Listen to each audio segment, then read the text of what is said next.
Ngayong araw ng November 12, 2025, mainit ng mainit ang ating balita. Dahil nga sa magagandang pahayag ng viewers sa The Alibi kung saan bida sina Kim Chiu at Paolo Abilino ay patuloy pa rin ang pagtitiwala ng mga direktor sa dalawang sikat na kapamilya stars na ito. Marami talaga ngayon ang nagsabing iba ang galing ng Kim Pao sa mga proyekto. Isa din sa mga direktor na nagpapasalamat sa Kim Pao at si Juju Sagen na nasa likod ng The Alibi series. Ayon pa ni Direk, nagpapasalamat siya kay Kim at Paolo dahil napaka-dedicated nilang artist para magawa ang maganda ang kanilang mga karakter. Kahit ang director nga ay believe sa kakayahan ng Kim Pao dahil hindi din sila pasaway set at ipinakita nila ang professionalism nito bilang artist. Marami pa ngayon ang nagsabing expect na talaga ang lahat na marami pang mga producers ang kukuha sa kanila dahil hindi sila nagka-problema sa set kung saan ginagawa ang series. Marami din sa production team ang nakahanga sa ipinakitang passion ni Kim at Paolo kung saan todo effort na talaga ang aktingan na para bang walang sinasayang na oras.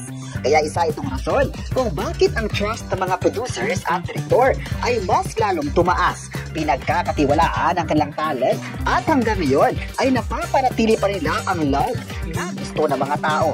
May nagsabi naman na kahit ang mga direktor ay nakita din ang kakayahan ng Kim Pao sa mga proyektong naging kulab nito. Marami sa mga direktor ang bukang bibig pa rin ang pangalan ng Kim Pao kung saan marami na namang mga series at movies ang nagawa sa industriya. Nagpapatunay lang ito na marami talagang mga proyekto ang gagawin ng dalawa sa ABS-CBN at nagsimula na nga ang kanilang bagong series with Prime Video, ang The Alibi. Maalalang ito yung another collab ng ABS-CBN with Kim Pao na talagang nagmarka sa mga Kim Pao fans at maging sa mga kapamilya viewers. Marami din sa mga fans online na nagsabing ang mga susunod na proyekto ng Kim Pao ay kakaiba dahil nakita ng tao ngayon na mas palaban ang kanilang mga karakter. Mula sa pagiging Stella Marie ay in-expect na nila na mas kakaiba pa ang mga gagawin nilang series. Isa rin daw sa rason kung bakit mahal na mahal ang tao ang Kim Pao ay dahil ipinakita lang talaga nila ang totoong sila. Hindi nagiging problema sa mata ng mga fans at maging sa mga taong nag-oorganisa ng isang palabas. Marami naman raw mga sikat na love scene ngayon sa bansa, ngunit isa talaga ang Kim Pao sa inaabangan. Ayon pa sa naging pahayag ni Kim Chiu, nagpapasalamat siya sa mga taong nanood ng The Alibi series sa Prime Video nitong November 7. Ramdam na nila ang pressure na maipalabas ang The Alibi na isa sa mga malalaking streaming platform. Pero hindi nabigo ang ABS-CBN sa unang episode dahil #1 spot ito sa Prime na nakakuha ng milyon-milyong views. Nagpapatunay lang ito na hanggang sa Prime Video ay sinundan ng mga fans at viewers ang sikat na tandem na ito. Marami sa mga fans ngayon ang nagsabing bet na talaga ng lahat ang Kim Pao dahil always silang nagiging positive sa pagiging artista na sa kabila ng mga intriga ay nagsusuportahan lang sila sa bawat isa. Tulad ni Kim Chiu na dinamayan ni Paolo Abilino sa panahon na binagyo ito ng pagsubok sa buhay. Gayun din kay Paolo Abilino na to the rescue agad sa pagtulong nito sa actor. Ito ang dahilan kung bakit maratag pa rin ang dalawang sikat na actors na ito at patuloy na naging palaban sa buhay. May nagsabi naman na ang pagiging humble nila ay siyang naglalagay sa kanila sa rurok ng tagumpay. Kung ano man ang nakuha ng Kim Pao sa ngayon, ay deserve talaga ito dahil magaling sila at napaka-natural. Sa social media naman, bumaha ang naging pahayag ng lahat sa Kim Pao kung saan hanggang ngayon, inaabangan pa rin ng mga kapresko viewers ang mga susunod na ganap na mga bida sa next episode. Sa kabilang banda naman ay isa ang The Alibi sa mga programa ng ABS-CBN na sikat ngayon. Ayon sa latest na survey, maliban sa Batang Quiapo, isa ang Kim Pao serye sa inaabangan ng mga kapamilya sa taong 2025. Hindi talaga napigilan ng mga viewers na sundan ang mga kwento ni Stella Marie at Vincent. Isa din sa mga inaabangan ngayon ay ang artistang napapabilang sa series na patuloy pa rin ang pakariman ng ratings online. Ang isang pahayag ng fan online, marami nagsabing napaka-positive ng Kim Pao sa pagharap ng pagsubok sa mga bashers. May nagsabi naman na ang kanilang pagsuporta ay hindi mawawala dahil maganda din ang ipinakita ni Kim Chiu at Paolo Abilino sa mga viewers. Ayon pa ng mga fans, marami talaga sa mga tao ang sinisigaw ang pangalan ng Kim Pao dahil nang nakita nila na iba ito sa mga love team na sinusuporta nila sa industriyang Pilipino. May nagsabi naman na ang The Alibay ay magiging hit series sa bansa at in-expect nila na pati sa ibang bansa ay pag-uusapan nito. Kung tutusin raw, ay marami pa silang kayang gawin sa mga susunod na proyekto sa TV. Isa din sa mga hinahangad ng mga fans ay ang pagkakaroon ng movie sa taong 2026. Pero ayon pa sa chika, posibleng may bagong movie na ipipitch sa Kim Pao sa susunod na taon, kaya dapat abangan ito ng mga kapamilya. Bumaha din ang suporta ng mga fans online tungkol sa mga susunod na proyekto na gagawin nila Kim at Paolo. Umaasa naman ang lahat na tatanggapin ng Kim Pao para marami pang mapapanood ang mga tagahanga ng Kim Paulandia na mga proyekto. May nagsabi naman na ang susunod na movie ng Kim Pao ay paniguradong trending na naman ito dahil kilang-kilang dalawa sa magagaling na artista ng ABS-CBN na subok na para sa mga karakter na ipinagkatiwala ng network. May nagsabi naman na mas gaganahan pa ang mga viewers dahil sunod-sunod pa ang mga ganap sa showbiz industry. Hindi naman talaga mapapantayan ang husay nila sa acting, kaya patuloy din silang nabibigyan ng award sa Pinas at maging sa ibang bansa. Pahayag ng award-giving body, napahanga sila sa dedikasyon na ibinigay ng Kim Pao sa kanilang trabaho. Ayon pa ng isang fan, nananatiling maganda pa rin ang koneksyon ng viewers at Kim Pao dahil pareho ang kanilang gusto. Ang gusto lang ng Kim Pao ay magbibigyan ng magagandang kwento ang mga viewers. Ang kanilang contents na ginawa sa showbiz ay siyang nakakagulat para sa mga manonood at kaya napamahal na rin sa kanila ang tandem ni Kim at Paolo. Marami din na nasabing hanggang dulo nilang mamahalin ang dalawang sikat na kapamilya na ito. Aabangan pa talaga ng mga kapamilya ang mga susunod na kwento at aasahan na mga intense na eksena na mangyari pa sa Prime Video. Ngayong umaga na ay trending at pinag-trending ng mga fans ang mga eksena na ipinalabas na itong nakaraang araw. Ayon pa ng mga viewers, ang galing na nakikitang karakter ni na Kim Chiu at Paolo Abilino. Kung marami man na nagbigay ng negatibong komento sa Kim Pao, ay di pa rin nagpapatinag ang pagsuporta nila sa tambalan ng kapamilya stars. Marami din ang umaasang marami pang mga magagandang memories na gagawin ng Kim Pao mula sa paggawa ng series at movies at maging sa mga aksyon na tatahakin pa nila bilang artista.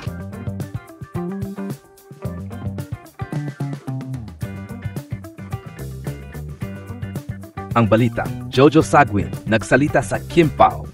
Ayon kay Direk Jojo Sagwin, labis niyang ikinatuwa at ipinagmamalaki ang tagumpay ng tambalang Kim Pao. Ibinahagi niya na hindi lamang sa Pilipinas nangingibabaw ang kanilang serye, kundi pati sa iba't ibang bansa kung saan patuloy na tumataas ang bilang ng mga manonood. Sinabi rin ni Direk Jojo na si Kim at Paolo ay parehong dedikado, profesional at may natural na chemistry, kaya naging matagumpay ang proyekto. Marami raw ang nag-aabang sa susunod na kabanata at posible pa raw na magkaroon ng international collaboration o sequel dahil sa laki ng impact ng kanilang team-up. Ang pahayag ni Direk Jojo Sagin ay isang napakalaking karangalan hindi lang para kina Kim at Paolo, kundi para sa buong industriya ng showbiz. Sa panahon ngayon na napakaraming international contents ang lumalabas, nakakatuwang makita na ang mga Pilipinong artista ay kayang makipagsabayan at mag-trend worldwide. Ipinapakita nito na kapag pinagsama ang talento, puso at dedikasyon, nagbubunga ito ng tagumpay na kinikilala sa buong mundo. Ang tambalang Kim Pao ay hindi lang nagpapakilig, nagbibigay sila ng inspirasyon. Dahil sa kanilang husay sa pag-arte at professionalism, nagiging ehemplo sila ng mga bagong artista. Ang success ng kanilang series ay hindi lamang trending, kundi representasyon ng kalidad ng Pinoy storytelling na may pagmamalaki sa buong mundo. Masasabi ko sa balitang ito ay patunay na hindi basta hype lang ang Kim Pao. Ang kanilang tagumpay ay bunga ng matinding trabaho, respeto sa craft, at tunay na koneksyon sa isa't isa bilang magka-partner sa trabaho. Dapat silang purihin at dapat ding pasalamatan si Direk Jojo Sagwin sa kanyang malasakit at pagtitiwala sa kanila. Isa itong inspirasyon para sa buong industriya na kayang abutin ng mga Pilipino ang global stage, basta't may puso sa bawat ginagawa. Bukod sa Pilipinas, trending din umano ang series sa ibang bansa gaya ng Singapore, UAE at Canada. Maraming OFW at international viewers ang nagpaabot ng papuri sa social media. Sinasabing bihira raw silang makakita ng ganitong klase ng chemistry at matinding emosyon mula sa isang Pinoy love team. Ibinahagi ni Direk Jojo Sagwin na may ilang eksena raw na hindi planado, pero naging napaka-natural dahil sa galing nina Kim at Paulo. May mga pagkakataon pa raw na hindi niya kailangang sumigaw ng cut dahil ramdam na ramdam ang emosyon sa bawat eksena. May mga insider reports na nagsasabing kinokonsidera na raw ang serye para sa isang Asian TV Awards o Content Asia Awards dahil sa husay ng pagkakadirect, cinematography, at performance ng mga artista. Pinuri rin ni Derek Jojo ang matinding suporta ng mga Kim Pao fans na anya hindi lang basta fandom, kundi pamilya na. Sinabi niya na ang tagumpay ng serye ay dahil sa walang sawang suporta at pagmamahal ng mga ito sa tambalan ni Kim at Paulo. Parehong nagpasalamat sina Kim Chiu at Paulo Avellino sa kanilang direktor. Ayon kay Kim, si Direk Jojo ang nagbigay ng direksyon at puso sa bawat eksena namin. Samantala, sinabi naman ni Paulo na ang tagumpay ng series ay team effort. Masaya kaming makitang appreciated hindi lang dito sa bansa, kundi pati sa abroad. May mga usap-usapan na pinag-usapan na ng production team ang posibilidad ng Season 2 o spin-off series dahil sa matinding demand mula sa mga manood sa social media platforms. Ang tagumpay ng tambalan ni Kim Chiu at Paulo Avellino sa ilalim ng direksyon ni Jojo Saguin ay hindi lamang simpleng trending moment. Ito ay isang makasaysayang tagumpay para sa Philippine entertainment industry. Ang pagkilala ng mundo sa kanilang serye ay patunay na kaya ng mga Pilipino na makipagsabayan sa mga international productions pagdating sa kalidad ng acting, storytelling at cinematography. Isa ito sa mga sandaling ipinapakita kung gaano kahalaga ang kombinasyon ng dedikasyon ng mga artista at vision ng direktor. Si Direk Jojo Saguin ay kilala sa pagbibigay ng emosyonal na lalim at tunay na koneksyon sa mga proyekto niya. Kaya nang ipares niya sina Kim at Paulo, nabuo ang isang chemistry na hindi pilit, kundi totoo, isang uri ng partnership na bihirang makita sa modernong showbiz. Ang pag-trending ng kanilang serye sa iba't ibang bansa ay sumasalamin din sa pagbabago ng panlasa ng mga manonood. Hindi na lang sila naghahanap ng kilig, kundi ng kwentong may lalim, aral at emosyon. At dito nakapuntos ng malaki sina Kim at Paulo. Ipinakita nila ang maturity sa pag-arte, ang natural na rapport sa harap ng kamera, at higit sa lahat, ang respeto sa kanilang trabaho. Para sa mga tagahanga ng Kim Pao, ito ay isang validation ng kanilang walang sawang suporta. Sa bawat episode na pinupuyatan nila, sa bawat post at hashtag na ginagawa nilang trending, nakita nila ngayon ang bunga ng kanilang pagmamahal, global recognition. Sa kabilang banda, ang pasasalamat ni Direk Jojo sa mga fans ay napapakita ng kanyang kababaang loob bilang direktor. Hindi lang niya inangkin ang tagumpay, kundi ibinahagi niya ito sa lahat ng bumubuo ng proyekto, mula sa cast, crew, hanggang sa mga manonood. Kung tutuusin, ang kwento ng Kim Pao phenomenon ay hindi lang tungkol sa showbiz success. Isa rin itong inspirasyon na kapag pinagsama ang galing, puso at tiwala, walang imposible. Mula sa pagiging local na serye, naging worldwide trending story ito na nagbigay ng dangal sa mga Pilipino. Sa ganitong klaseng tagumpay, masasabi nating hindi lang sina Kim at Paulo ang nagwagi, kundi ang buong industriya ng Pinoy entertainment. Dahil sa kanila, muling napatunayan na ang talento ng Pilipino ay may puwang sa pandaigdigang entablado. Ang masasabi ko sa balitang Jojo Saguin, nagsalita sa Kim Pao, series ni Kim at Paulo trending worldwide, ay ito isang malaking tagumpay at inspirasyon hindi lang para kina Kim Chiu at Paulo Avellino, kundi para sa buong industriya ng Pinoy entertainment. Una sa lahat, nakakatuwang isipin na sa panahon ng matinding kompetisyon sa international streaming platforms, isang Filipino series ang nakakaabot ng global spotlight. Ang pagiging trending worldwide ay hindi biro. Nangangahulugan ito na maraming tao sa iba't ibang bansa ang tumut na antig at na-inspire sa kwento at sa chemistry ng tambalang Kim Pao. Ang pahayag ni Direk Jojo Saguin ay nagpapatunay na sa likod ng matagumpay na proyekto ay may solidong samahan, respeto at dedikasyon ng buong team.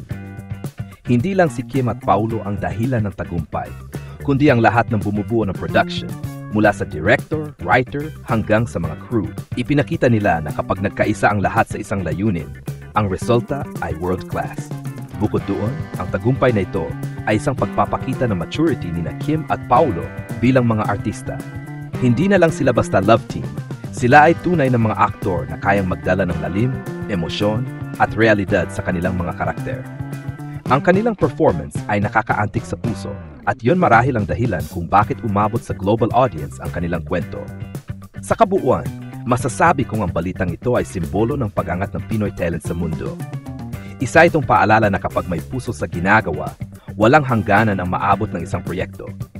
Sina Kim, Paulo at Direk Jojo ay tunay na inspirasyon sa mga artista at tagahanga.